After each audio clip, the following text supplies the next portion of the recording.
Ready শুরু হয়ে গেছে। আচ্ছা,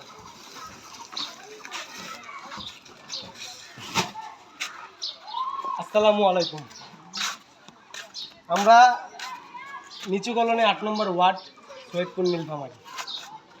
এই ড্রেনটা ভাঙ্গি গেছিল আমাদের, তো দীর্ঘদিন এই ড্রেনটা ভাঙ্গা ছিল আমাদের।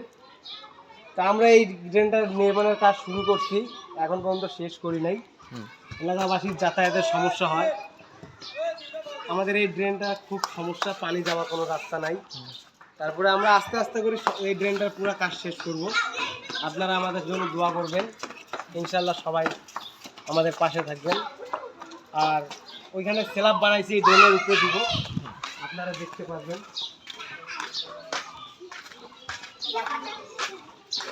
এখানে ওই ড্রেনের উপরে স্ল্যাব দিব, এই স্ল্যাবটাও বানাইছি আমরা। তো আপনারা আমাদের সাথে থাকবেন। আর হচ্ছে হইলো, বেশি কিছু বলবো না, এখানে আমরা মাটি ভরট করব। এখানে অনেকগুলো ফ্যামিলি থাকে, প্রায় 15-20টা ফ্যামিলি আছে। এই 15-20টা ফ্যামিলির যাতায়াতের যাতে সুবিধা হয়, তারা অসুবিধার মধ্যে আছে। তো আমরা বেশি কিছু বলবো না, আমরা তেমন একটা ভিডিওর মধ্যে আসি না। তো আপনারা দোয়া করবেন, ড্রেনটার কাজ যাতে 1 মিনিট পার হয়ে গেছে। সুস্থভাবে হয়। আসসালামু আলাইকুম।